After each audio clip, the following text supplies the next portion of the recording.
Merci beaucoup, Mathieu Josselin. Je passe maintenant la parole à René Millet de Vichy pour la communication sur les ultrasons focalisés de haute intensité, une résolution thérapeutique. Albert Claude va nous le présenter. Oui. Alors, René Millet est un chirurgien vasculaire qui s'est intéressé à la phlébologie depuis très longtemps et qui a été aussi un des innovateurs dans le domaine des techniques endoveineuses. En particulier, il a mis au point le traitement par la vapeur. Il va peut-être, c'est pas son sujet, mais il pourra peut-être nous dire un mot, parce que c'est une des techniques endoveineuses sur laquelle il a beaucoup travaillé. Et il pourra nous dire un mot. Alors, il est toujours un innovateur, il s'intéresse aux choses les plus pointues, les plus nouvelles.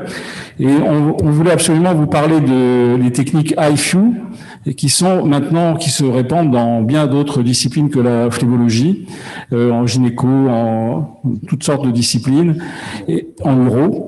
Et peut-être en digestif, en gynéco, je crois. Il y a aussi des sondes HIFU qui font de la cervicale aussi, en ORL. Donc, il y a... Oui. Alors, tous les collègues me font des gestes pour montrer les différentes parties du corps. Donc, c'est l'académie et voilà, nous montre tous les domaines. Alors, eh bien, là, on va voir ce que c'est cette HIFU dans ce domaine, où finalement, c'est peut-être un geste extraordinaire où il n'y a plus d'effraction pour entrer un outil à l'intérieur du corps humain pour traiter. Donc, c'est complètement un traitement de surface externe. Voilà. Alors, autre particularité, c'est que notre ami René développe maintenant beaucoup d'activités en Europe de l'Est, en particulier en Roumanie, et il nous parle depuis Bucarest. Voilà. Il va nous peut-être détailler un petit peu pourquoi ce développement en Europe de l'Est, et il nous signale d'ailleurs dans le chat, en revenant un peu sur la discussion précédente, à propos de la cryofibrose, que en fait c'est une technique thermique sans tumescence, et que actuellement il y a de nouveaux essais cliniques qui se développent en Pologne et en Roumanie pour revoir ce sujet. Donc c'est pas complètement clos. Voilà, les choses reviennent. C'est la vie de la médecine. À bientôt et merci René de prendre la parole. Merci Albert Claude. Vous m'entendez? Est-ce que vous m'entendez? Non. Non. Alors ça c'est embêtant. On vous entend très bien, monsieur. Monsieur Millet? Il a désactivé son micro. Est-ce que tu peux réactiver ton micro? On t'entendait parfaitement. Oui, et là maintenant c'est bon? Oui, c'est très bien. Ne bouge pas. Je n'ai pas votre vidéo, monsieur Millet. Pardon? Si tu as une vidéo, est-ce que tu l'as envoyée à... Est-ce que vous avez votre présentation vidéo? Oui. Non, il n'y a pas de vidéo dedans. C'est que des photos. Que du PPT. Vous ne l'avez pas? Ta caméra, ta propre caméra, ton visage. Oui. Le visage, non. Mais ça, c'est pas grave. Si vous avez la vidéo, c'est le diaporama. On a bien te voir. Vous avez le diaporama? Oui, on a le diaporama. Alors, le visage, c'est pas grave. OK. Bon, oui, je voulais commencer cette communication par un hommage à mon maître Pierre Marion, qui a toujours soutenu mes efforts dans les ultrasons et qui a été président de l'Académie de chirurgie. Et grâce à lui, en 1974, j'ai pu présenter à l'Académie la première communication française sur le diagnostic des thrombosénoses profondes par Doppler. Donc, c'était le premier travail présenté à l'Académie sur les ultrasons vasculaires par effet Doppler. C'était un travail diagnostique. Et c'est assez amusant de constater que 47 ans après, je vais présenter un travail sur les ultrasons thérapeutiques. Donc, près d'un demi-siècle après, le temps a passé. Ce travail a été fait grâce à la collaboration du LABTO. Le LABTO est une unité INSERM, laboratoire de thérapeutique ultrasonore, qui est situé à Lyon et qui a également d'ailleurs été fondé il y a une quarantaine d'années par le professeur Jacques Descôtes, qui était chirurgien vasculaire, professeur de chirurgie vasculaire à Lyon. C'est au départ un laboratoire de chirurgie expérimentale qui est devenu un laboratoire en fait sur les ultrasons. Ce laboratoire a la particularité de partir d'un besoin clinique qui suscite des recherches et des développements dans le laboratoire INSERM. Ensuite, ça suscite la création d'une société industrielle pour commercialiser et mettre en pratique les recherches. Le premier travail réalisé par l'APTO portait sur l'ablaterne, qui est le traitement des cancers de la prostate, qui a été fait par mon ami Albert Gellet, qui était de la même promotion à l'internat que moi. Ensuite sont venus par exemple le traitement des glaucomes. Vous avez ici le dispositif actuellement utilisé en clinique pour traiter les glaucomes en détruisant une partie des corps ciliaires. Et puis, plus récemment encore, le traitement des tumeurs cérébrales par ouverture de la barrière hémato-encéphalique qui fait l'objet de travaux par le professeur Carpentier à Paris. Notre projet de travail sur les varices remonte à 2004 et à l'époque, avec Olivier Pichot de Grenoble, nous cherchions à restaurer la compétence valvulaire en rétrécissant la veine au niveau de l'anneau d'insertion de la valvule préterminale de la grande veine saphène. Alors pourquoi ce projet? Eh bien parce que en 1993 et pendant plusieurs années de suite, j'ai pratiqué beaucoup de manchonnage de cette valvule préterminale. Ça consiste en fait à entourer la veine sous anesthésie locale près de la jonction saphenofémorale avec un patch très fin de 0,1 mm en téflon. Et vous voyez sur la diapositive de droite que grâce à un contrôle par cathéter Doppler, on peut vérifier que le reflux qui était important avant la plastie a disparu après la plastie. Les résultats sur plus de 300 cas avaient été présentés à la Société française de phlébologie en 97 ou 98, je ne me souviens plus. Et donc, on voyait qu'à 5 ans, il y avait 75% de bons résultats hémodynamiques, donc absence de reflux, et 78% de résultats cliniques également excellents. Donc, c'était une technique tout à fait intéressante et le but était de la reproduire d'une façon non invasive. Et pour ceci, le dispositif utilisé comporte donc cette sonde à ultrasons avec au milieu, ici, une sonde d'imagerie qui permet donc de viser la veine et latéralement, 2 cristaux qui émettent les ultrasons de puissance qui vont se focaliser sur une zone très petite, la zone de chauffage, on chauffe à 85 degrés, c'est à peu près le diamètre d'un grain de riz, c'est le volume d'un grain de riz, donc c'est tout petit. Et on fait des points successifs de façon à obtenir le rétrécissement souhaité de cette veine. Vous avez ici un prototype de sonde qui date de 2005, avec donc la sonde d'imagerie au milieu, les 2 cristaux émetteurs, et puis un dispositif de refroidissement qui permet de refroidir les cristaux d'ultrasons qui vont chauffer pendant le traitement, et également de refroidir la peau au niveau du point de traitement. Ces travaux ont fait l'objet de plusieurs publications scientifiques dans différentes revues, dont Ultrason de médecine et biologie, en 2006, et ont suscité la création d'une société qui s'appelle Théraklion, en 2006 et 2007. Malheureusement, Samuel Pichardot, qui était le doctorant en charge de ces recherches à l'INSERM, n'a pas obtenu de poste à l'INSERM. Il est donc parti au Canada, où il fait maintenant une très belle carrière d'ailleurs. Et ensuite, la société Théraklion a arrêté la recherche sur les varices pour s'orienter vers les nodules thyroïdiens. Et puis, c'est rien passé pendant à peu près une dizaine d'années. Et c'est en 2015 que Théraklion a repris le travail sur la varice en modifiant leur appareil qui s'appelle l'Ecopulse et qui s'appelle donc maintenant le Sonoven, mais c'est la même machine à la base, avec un programme différent.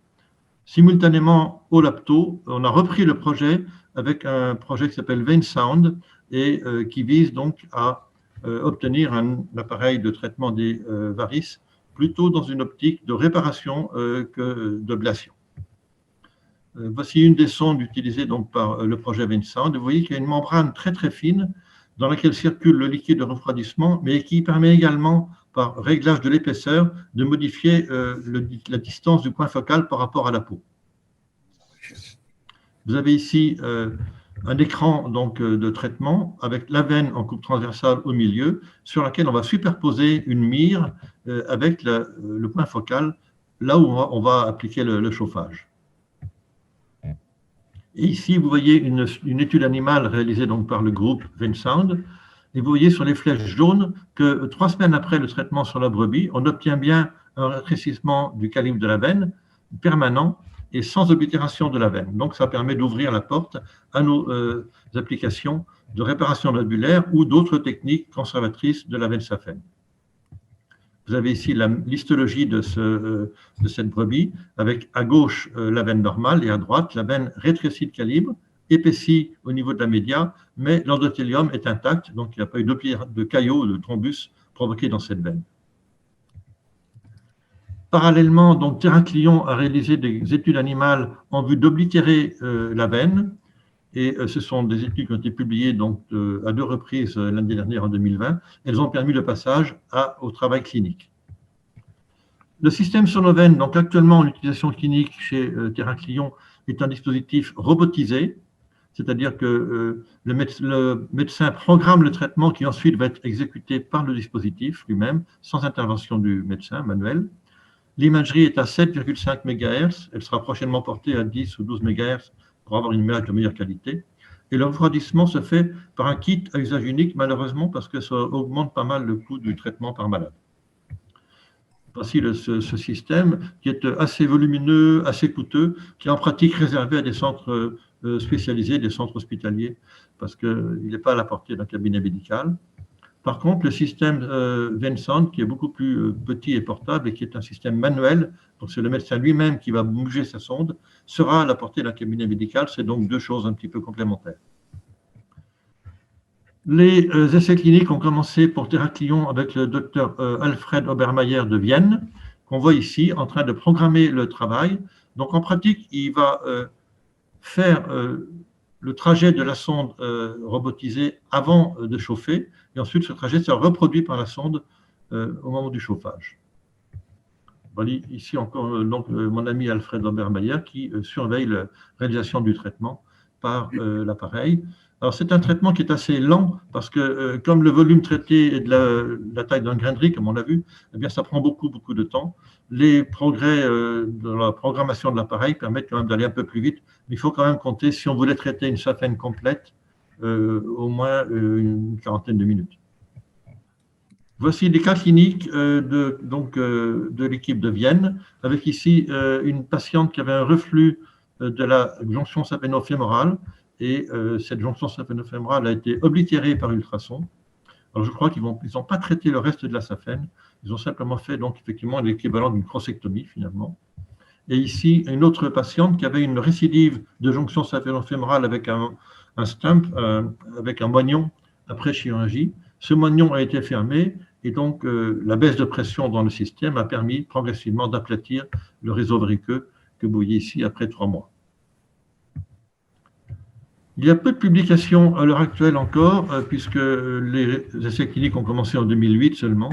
Donc, les 2 équipes qui ont le plus d'expérience sont celles de Obermeier, qui a publié dans l'European Journal of Vascular Surgery sur une perforante incompétente traitée chez un patient avec ulcère veineux qui avait 10 ans.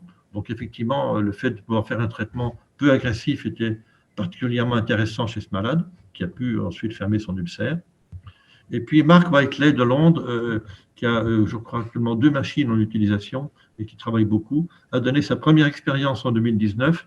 Et puis, lors du congrès américain de l'année dernière, a montré qu'il obtenait 100% de résultats d'oblitération à 6 mois sur les axes saphéniens et 82% sur les perforants. Donc, c'est des résultats intéressants, mais qu'on peut considérer comme préliminaires.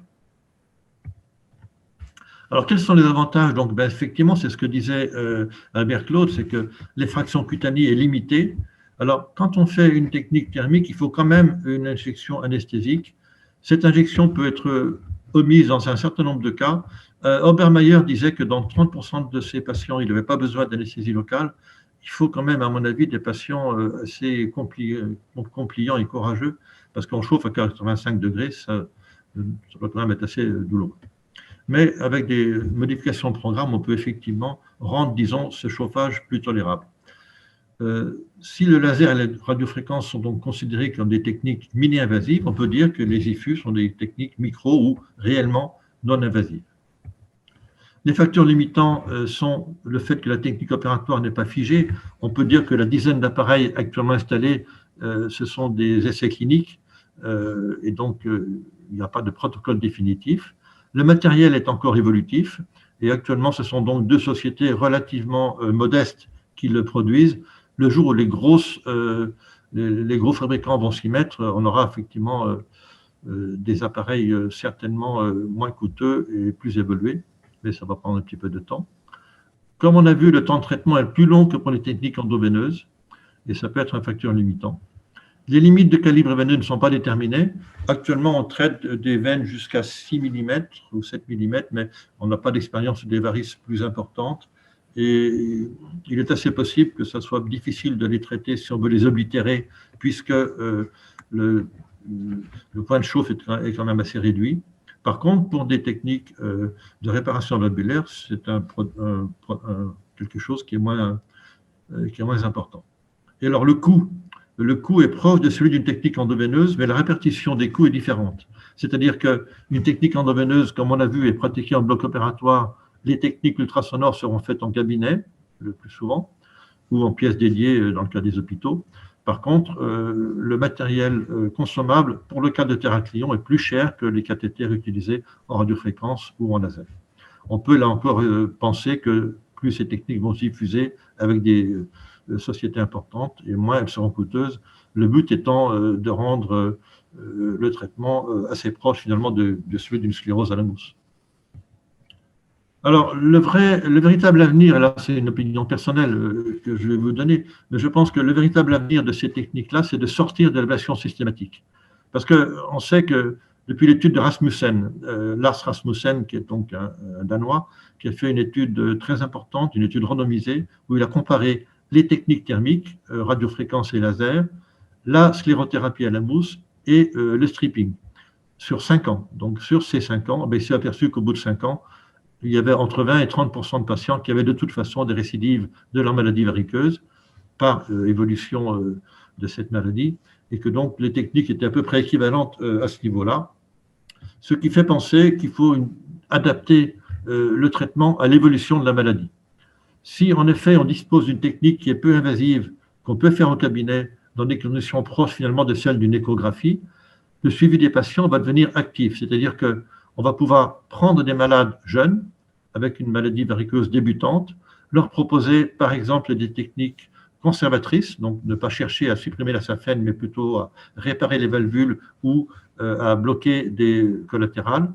Les stratégies conservatrices existent, c'est l'ASVAL, qui est défendu par Paul Pitaluga, c'est la Shiva, qui est défendue par Claude Franceschi, et d'autres techniques également.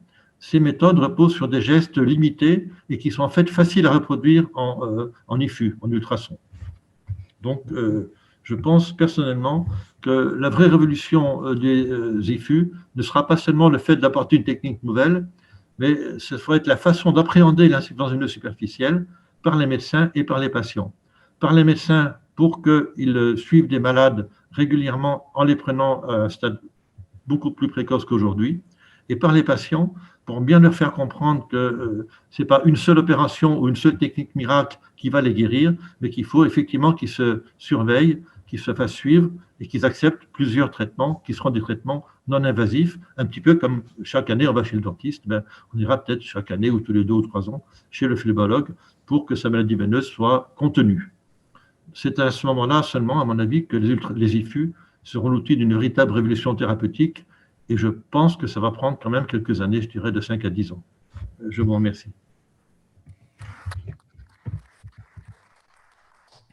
Merci beaucoup René Miret de cette présentation très innovante pour moi.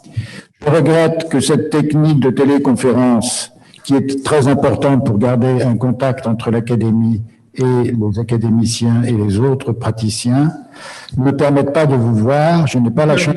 Là, vous devez me voir, je pense. Je regrette beaucoup de ne pas savoir qui vous êtes. De toute façon, ce que là, vous me voyez, a priori.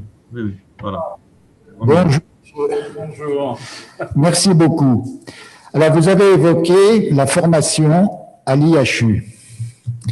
Est-ce que vous connaissez l'IFU, pardon. Oui, pardon. HIFU. Pardonnez-moi. Oui. Est-ce que existe actuellement des lieux de formation où cette formation est-elle actuellement faite par les experts, entre guillemets, qui disposent de l'appareil et en ont l'expérience? En fait, actuellement, c'est surtout Mark Whiteley à Londres qui forme les nouveaux utilisateurs, mais il y a même pas une dizaine d'appareils pour l'instant encore en service chez Théraclion, mais c'est Mark Whiteley qui assure la formation. Parce que l'Académie est très sensible à cette notion de formation aux nouveaux appareils pour les praticiens qui les utilisent, quelle que soit l'origine de leur formation médicale, qu'ils soient médecins ou chirurgiens. Et nous travaillons beaucoup, nous réfléchissons beaucoup à l'Académie sur l'organisation de la formation, non seulement à la médecine opératoire traditionnelle, à la chirurgie traditionnelle, mais à l'utilisation de ces nouvelles technologies qui se multiplient. Le rapport de l'Académie de 2019 avait trait à la formation à l'usage des robots, et nous souhaitons que cette réflexion se développe de manière à ce que chacun puisse disposer d'une formation de qualité et validée dans la technologie qui l'intéresse. Oui, bonjour monsieur Richard Villet. Bonjour monsieur Milleret, je me permets de prendre la parole parce que j'ai beaucoup travaillé. Richard.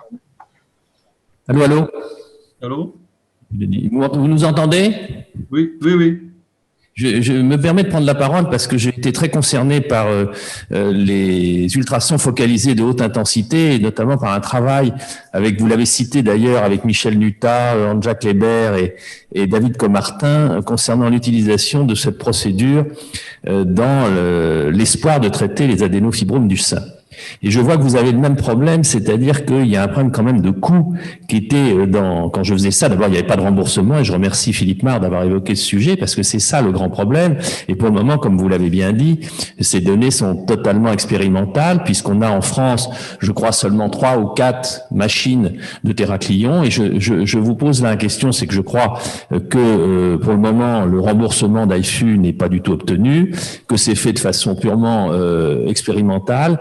Et donc, quelle est votre, de façon sincère, votre perspective? Et c'est amusant d'ailleurs qu'à l'époque, c'était la même chose. C'était en Allemagne ou en Autriche qu'on avait été voir les promoteurs quand je m'occupais de ce projet, qui avaient obtenu un plan à l'innovation. On avait eu ce projet et finalement, tout a capoté parce que Téraclion n'a pas pu suivre.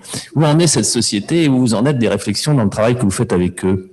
Est-ce que vous êtes, finalement, vous l'avez bien présenté, c'est pas avant 10 ans, mais est-ce que vous êtes optimiste ou pas optimiste? Et ma deuxième réflexion pour le moment, mais on n'a pas encore entendu le chirurgien, mais je me retourne aussi vers vous, mais vous avez très bien dit que c'était purement expérimental, mais je me retourne aussi vers Mathieu Jaunin. Jusqu'à maintenant, j'entends parler de différentes méthodes pour traiter une maladie, qui est la maladie variqueuse, dont d'ailleurs vous avez évoqué peut-être des modifications de la physiopathologie, puisque de notre époque, c'était l'insuffisance valvulaire dont on parlait et le reflux. Et en fait, ce qu'on aimerait avoir, et je pense que peut-être ça va venir après l'exposé suivant, je m'excuse Albert Claude d'anticiper, c'est des données cliniques sur le résultat du traitement des varices des membres inférieurs. D'une part sur les indications, puisque peut-être que toutes les techniques dont vous m'avez parlé, Monsieur Jaunin, et pour lequel la technique de Monsieur Milleret se rajoute, ne sont pas pour les mêmes patientes, et donc on aimerait bien avoir un diagramme, si vous voulez, sur les indications, et surtout un résultat, des diagrammes plutôt, des courbes sur les résultats, d'abord à court terme, mais surtout, et c'était le problème lorsqu'on réalisait, et je me tourne vers Albert Claude, les événages qu'on faisait à notre époque et le traditionnel stripping, quand on avait fait un bon stripping, qu'on s'était aidé d'un Doppler pour voir les bonnes perforantes, on avait en général des bons résultats à long terme, sauf si effectivement les perforantes étaient mal faits. Il y a eu un progrès dans la chirurgie de la varice qui a été effectivement l'apport de l'écho-Doppler, puisqu'on ne faisait pas le stripping systématique de la saphène interne et de la saphène externe, ou si vous voulez la saphène superficielle. Enfin non, oui, prenons les termes internes et externes, c'est plus facile pour nous, mais c'était le problème de la bonne indication et de ne pas passer à côté des perforantes. Quelle est votre, là jusqu'à maintenant, si vous n'avez pas défini votre stratégie sur tous ces plans-là? Alors, bon, je ne peux pas répondre sur tout de la part de... Peut-être Mathieu derrière, s'il veut bien reprendre la parole. Oui, je comprends tout à fait votre question. Alors, c'est vrai qu'en faisant ce topo, je me suis senti un petit peu en difficulté parce qu'effectivement, de par le timing, il fallait choisir entre présenter les techniques, les recommandations et les résultats d'études. Évidemment, tout ça, là, tout à l'heure, on a fait allusion à l'étude de Rasmussen, donc qui a été étendue sur plusieurs années, qui a comparé. Alors, comme dans toute étude, il y a énormément de biais. Il va y avoir des biais sur les interprétations, sur les designs. notamment sur les bras de la sclérothérapie dans cette étude. Ce qu'il faut voir, c'est que globalement, les recommandations, qu'elles soient américaines, européennes, sont basées sur des études contrôlées randomisées qui sont quand même de forte valeur, avec des suivis. Alors attention, je parle pour la radiofréquence et pour le laser, sur des suivis qui sont à long terme. Donc on a ici au moins, de toutes les façons, montré une équivalence avec la chirurgie en termes de résultats. Et ça, c'est important. Pour la sclérothérapie, comme je l'ai dit tout à l'heure, effectivement, à un moment donné, il faut reconnaître que passé une certaine taille, un certain calibre, le taux d'occlusion, il va être, plus le temps va passer, moins il va être bon. Donc, je pense qu'il faut choisir ses patients. Il faut choisir les indications pour ces patients. Et effectivement, si on a une veine de très gros calibre, ne pas aller faire une sclérose sous échographie à ce patient, mais plutôt aller utiliser un traitement par laser ou par radiofréquence paraîtrait complètement justifié. Donc, il va falloir être guidé par une indication symptomatique ou non symptomatique. Aujourd'hui, on est aussi beaucoup plus qu'avant, je pense, dans l'économie du geste. Alors, c'est pas une notion économique à proprement parler. On est quand même à se poser la question de savoir s'il faut vraiment enlever toutes les grandes saphènes ou toutes les petites saphènes. Aujourd'hui, on va raisonner sur le plan de la symptomatologie, sur le plan de l'évolutivité de la veine par rapport à son calibre, à sa potentielle dangerosité. Ce que les Anglais ont fait. Moi, je cautionne pas spécifiquement ce que les Anglais font en termes de critères purement économiques, en disant, bien voilà, on va opérer que les patients qui font une hémorragie sur une ectasie ou qui ont des C4 graves ou des C5, des C6.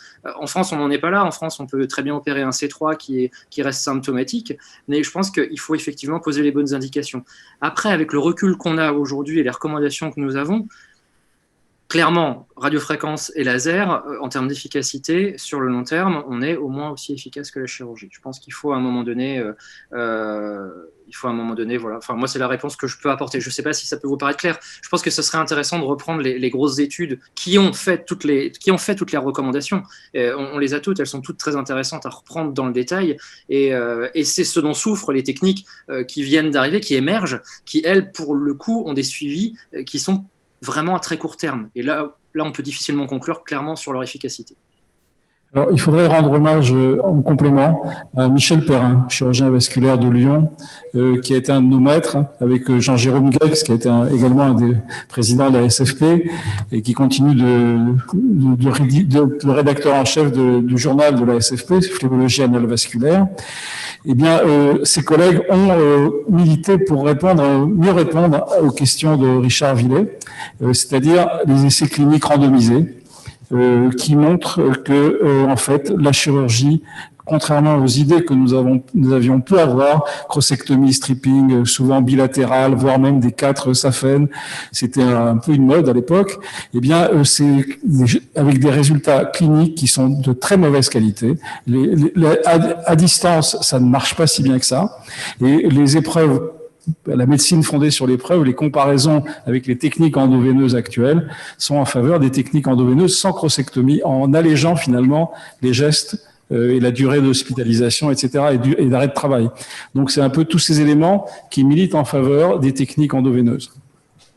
Mais il y a bien d'autres réponses. Et puis, moi, j'étais un peu frustré parce que René Milray, qui est un inventeur, il n'a pas parlé de son invention de la vapeur, parce que peut-être elle s'est perdue dans les, je sais pas, dans les nuages. Mais il serait intéressant parce que l'innovation, sujet très très important sur lequel l'Académie de chirurgie veut absolument imprimer une espèce de volonté de participer pour la chirurgie et favoriser les inventeurs. On sait très bien qu'on se heurte à de nombreux murs pour le développement des inventions, et peut-être René qui a essayé d'innover avec, par exemple, la vapeur. Pourquoi on n'en parle plus? Pourquoi ça a disparu? Eh bien, en fait, malheureusement, tu m'entends?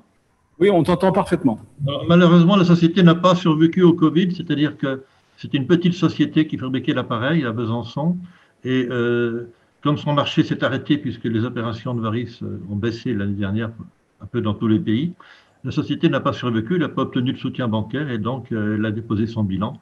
On essaie de la relancer avec des capitaux d'origine étrangère. S'il n'y a plus de questions sur ce sujet, merci beaucoup René de Milray.